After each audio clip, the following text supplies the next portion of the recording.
ಇರುವುದಿಲ್ಲ, ಸದ್ಯದಲ್ಲೇ ಮೇಲೆ ಬರ್ತಾ.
ಖಂಡಿತ ಹೌದು.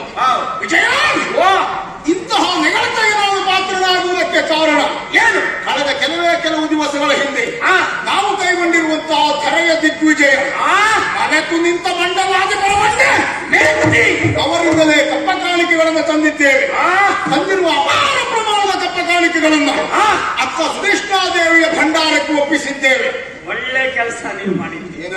ಅದೇ ಅಕ್ಕನ ಮೊಕ್ಕಸ ತುಂಬಿಸಿದ್ದೀರಿ. ಅಕ್ಕನಿಗಾಗಿ ವಿಜಯ ಒಡೆಯ, ಈಗ ನೋಡಿ ಏನು ನನ್ನ ಹೆಸರನ್ನ ಕೇಳಿದಾಗ ಅರಸು ಮಕ್ಕಳೆಲ್ಲ ಘಟಘಟನೆ ನಡುಗುವಂತಹ ಇತಿಹಾಸವನ್ನ ಸೃಷ್ಟಿ ಮಾಡಿದ್ದೇನೆ. ಅನುಮಾನವೇ ಇಲ್ಲ. ಎಲ್ಲಿ ಕೀಚಕನು ಅಲ್ಲಿ ವಿಜಯ, ಎಲ್ಲಿ ವಿಜಯನೋ ಅಲ್ಲಿ ಕೀಚಕ ನಾ ಹೇಳುದು. ಹಾಗಾಗಿ ನಮಗಿಲ್ಲ ಅಪಜಯ. ಯಾಕೆ ಅವಸರವಾಗಿ ಕರೆದದ್ದು ಗೊತ್ತಾ? ಅದು ಗೊತ್ತಾಗಿದೆ. ಒಂದು ದಿನ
ಎಷ್ಟೋ ಬಾರಿ ನಿಮ್ಮನ್ನು ನೋಡಿದವ ನಾನು.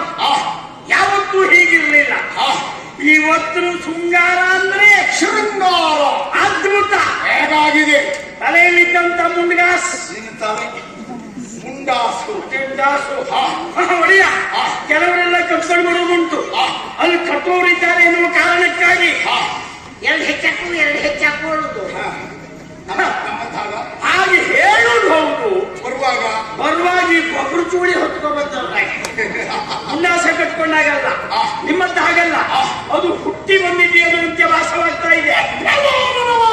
ತಲೆ ಮೇಲೆ ಇದ್ದ ಲೆಕ್ಕಕ್ಕೆ ಇದೆ ನಿಮಗೆ. ಮತ್ತೆ ಹಣೆಯಲ್ಲಿದ್ದಂತ ನಾಮ,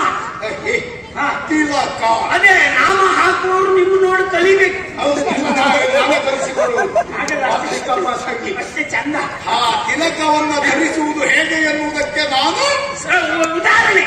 ಹಾಗೆ ಆಮೇಲೆ ನಿಮ್ಮ ಮೀಸೆ ಎಲ್ಲ ಪೌರುಷದ ಪಟಾಕಿಯೋ ಪ್ರತಿದಿನ ಹೊಡಿತಾ ಇರುವುದು. ಪೌರುಷದ ಪಟಾಕಿಯೋ ಎಂಬ ಹಾಗೆ ಆ ಭುಜಗಿತ್ತಿಂದ ಭುಜಕೀರ್ತಿ, ಅದು ನಿಮ್ಮ ಭುಜಕ್ಕಿದ್ದರಿಂದ ಅದಕ್ಕೆ ಕೀರ್ತಿ. ಎದೆಯಾರ ವೀರ್ಗಸೆ ಹ್ಯಾಕ್ ಕಟ್ಕೊಳ್ಬೇಕು ಅಂತ ನೋಡಿ ಕಲಿಬೇಕು. ಕೆಲವರು ಕಟ್ಕೊಳ್ತಾರೆ, ಒಂದು ಇನ್ನೊಂದ್ರೊಳಗೆ ಜಾಲಿ ಕಾಲಕ ಸಾಗಿ ನಿಮ್ಮದಾಗಲ್ಲ. ಮತ್ತೆ ಈ ನೇರವಾಗಿ ನೀವು ತೊಟ್ಟುಕೊಂಡಂತ ಬಟ್ಟೆ ನೋಡಿದ್ರೆ ನಂಗೆ ನಿಮ್ಗೆ ಗೊತ್ತಾಗ ನಮ್ಮಲ್ಲಿದ್ದ ಮಡಿವಾಳರ ಬಗ್ಗೆ ಹೆಮ್ಮೆ ಆಗುತ್ತದೆ. ಮಡಿವಾಳರೇ ಅಷ್ಟು ಶುದ್ಧ, ನಮಗೂ ಅಭಿಮಾನ ಉಂಟವ್ರಿಗೆ. ನಿಂಗುಂಟ ಪಾಪ ಅವ್ರು ಎಂತದೇ ಬಟ್ಟೆ ಹಾಕ್ಲಿ ನಿಮ್ಗೊಬ್ಬ ನೋಡಿ ಅವರು ಹಾಗೆ ಅಧಿಕ ಪ್ರಶ್ನೆ ಹಾಗೆಲ್ಲ ಅಷ್ಟು ಚಂದ, ಅಷ್ಟು ಶುದ್ಧವಾಗಿ ನಮ್ಮ ಒಡೆಯ ಎನ್ನುವಂತ ಭಾವನೆ ಅವರಿಗುಂಟು. ಹಾಗಾಗಿ ಈ ಪೀತಾಂಬರ ಆಕಾಶದಲ್ಲಿರುವಂತಹ ನಕ್ಷತ್ರಗಳು ಚಕಪಕ ಅಂತ ಹೊಡೆದ ಆ ರೀತಿ ಈ ಶೃಂಗಾರ ಯಾಕೆ ಅಂತಲೇ ಗೊತ್ತಾಗಲಿ. ಬಲವಾದದ್ದುಂಟು. ದಿಗ್ವಿಜಯಕ್ಕೆ ಹೋದವರು ನಾವು ಹತ್ತಿಲ್ಲ ಹಲವಿಲ್ಲ. ಇರುವವಳು ಒಬ್ಬಳೇ ಒಬ್ಬಳು ಅಕ್ಕ ಸುದೇಶ್ನಾದೇವರು, ನಮ್ಮ ಪಾಲಿಗೆ ತಾಯಿ ಸಮಾನರು. ಅಕ್ಕನನ್ನು ನೋಡಿದ ದಿವಸ ಎಷ್ಟೋ ಕಳೆದು ಹೋಯಿತು. ಹಾಗಾಗಿ ಅಕ್ಕನನ್ನ ಕಾಣುವುದಕ್ಕಾಗಿ ಶೃಂಗಾರ ಭರಿತನಾಗಿ ಹೊರಟಿದ್ದೇನೆ. ಅದಕ್ಕಾಗಿ ಕೇವಲ ನಾನು ಒಬ್ಬನೇ ಅಲ್ಲ, ಮತ್ತೆ ಜೊತೆಯಾಗಿ ನೀನು ಬರಬೇಕು. ನೀವು ಹೋದಲ್ಲ ನಾನು ಶೃಂಗಾರ ಸಾಕಲ್ಲ, ಸಾಕೆ ಎಲ್ಲರೂ ಹೋದ ಹಾಗೆ ನಾವು ಹೋಗುವುದಲ್ಲ. ಮತ್ತೆ ನಾವು ಹೊರಟಿದ್ದೇವೆ ಅಂತ ಆದ್ರೆ ಅದಮೇರಿದ ಮತ್ತಾದ ಕನ್ನಡಿ ಮನವನ್ನು ಪ್ರವೇಶ ಮಾಡುವ ಹಾಗೆ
ಚಂದ್ರ ಬಂದತೆ ಬಂದದ್ದು ಬಂದತ್ತೆ. ನೋಡ ನೋಡ ನೋಡ ಏ ದೇವ್ರೆ, ಏನಾಯ್ತು? ಎಂತ ಸ್ವಾಗತ ನೋಡಿ. ಆ, ಮೇಲಿಂದ ನೋಡ್ತಾ ಇದ್ದೀರಾ, ಆ, ಪುಷ್ಪವೃಷ್ಟಿ ಆಗ್ತಾ ಉಂಟು. ಪುಷ್ಪವೃಷ್ಟಿ ಯಾಕೆಂದು ಗೊತ್ತಾಯ್ತಾ? ಯಾಕೆ ಯಾರಿಂದ ದೇವೇಂದ್ರನ ಕೆಲಸ. ಯಾಕೆ ಹೆಂಗ್ ಮಾಡಿದ ಅವನು ಲೆಕ್ಕ ಹಾಕಿದ್ದಾನೆ. ಏನಂತ ಕೀಚಕೈಯಲ್ಲಿ ಹೆಚ್ಚು ಕಾಲ ಭೂಲೋಕದಲ್ಲಿ ಇರುವುದಿಲ್ಲ, ಸದ್ಯದಲ್ಲೇ ಮೇಲೆ ಬತ್ತ. ಅಂದ್ರೆ ಏನು ಇಷ್ಟೆಲ್ಲ ಮಾಡ್ಕೊಂಡು ಹೊರಟಿದ್ದೇನೆ ಈಗ ಮೇಲೆ ಹೋಗುವುದು ಹಾಗೆಲ್ಲ ಒಳ್ಳೆಯ ಅವನು ಲೆಕ್ಕ ಹಾಕಿದ್ದ. ಹಾ. ನಿಮ್ಮ ಬೆಳವಣಿಗೆ ನೋಡಿ ಹಾ. ಇನ್ನು ಹೆಚ್ಚು ಕಾಲ ಇಲ್ಲ.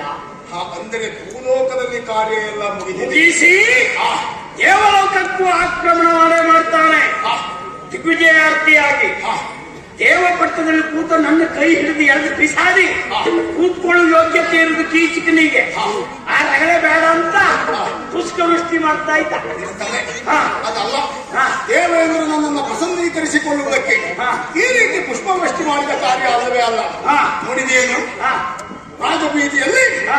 ರಾಜಗಾಂಭೀರ್ಯದಿಂದ ನಾವು ಬರ್ತಾ ಇದ್ದೇವೆ. ಹೌದು. ಅಕ್ಕ ಪಕ್ಕದಲ್ಲಿ ಉಪ್ಪರಿಗೆಯ ಮನೆ. ಹಾ. ಆ ಉಪ್ಪರಿಗೆಯ ಮಾಳಿಗೆಯ ಮನೆಯ ಮೇಲೆ ನಿಂತು ಹಾ. ನಮ್ಮನ್ನೇ ಚಪ್ಪರಿಸಿ ನೋಡುವ ಆಯ ಸಮರ್ಥ ಹೆಣ್ಣು ಮಕ್ಕಳು. ಓಹೋ, ಮಾಳಿಗೆ ಮನೆ ಹೆಣ್ಮಕ್ಳು. ಆ ಹೆಣ್ಣು ಮಕ್ಕಳೆಲ್ಲ ಹಾ. ನಮ್ಮ ಗಮನವನ್ನು ಸೆಳೆಯುವುದಕ್ಕಾಗಿ ಪುಷ್ಪವೃಷ್ಟಿ ಮಾಡ್ತಾ ಇದ್ದಾರೆ. ಈಗ ಅವರು ನಿಮ್ಮನ್ನು ನೋಡ್ತಾ ಇದ್ದದ್ದು ಯಾಕೆ? ಈ ಕೀಚಕನಿಗೆ ಇನ್ನು ಮದುವೆ ಆಗಲಿಲ್ಲ ಎಂದು ಹೆಣ್ಣು ಮಕ್ಕಳಿಗೆ ಗೊತ್ತಾಗಿದೆ. ಅಂದ್ರೆ ವಿಜಯನಿಗೂ ಲಗ್ನ ಆಗ್ಲಿಲ್ಲ ಅಂತಲೂ ಗೊತ್ತಾಗಿತ್ತು. ಈ ವಿಜಯ ಹಾ. ನೋಡ ಸಾವಿರ ಸಾವಿರ ಕಣ್ಣುಗಳು ನನ್ನನ್ನೇ ನೋಡ್ತಾ ಇದ್ದಾರೆ. ಒಂದು 100-200 ಕಣ್ಣು ನನ್ನನ್ನು ನೋಡ್ತಾ ಉಂಟು.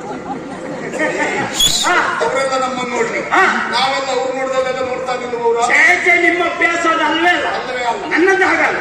ಎಲ್ಲಿ ನೋಡ್ಬೇಕು ಒಳ್ಳೆ ನೋಡ್ತೇನೆ, ಹಾ. ಅಲ್ಲೇ ಆಗ್ತದ ಯಾ ಇಲ್ವಾ ನೋಡ್ಕೊಂಡೇ ಬರುವುದು ನಾವು. ಹಾಗಾದ್ರೆ ಈಗ ನೋಡ್ಬೇಕಾದದ್ದು ಅಕ್ಕನನ್ನು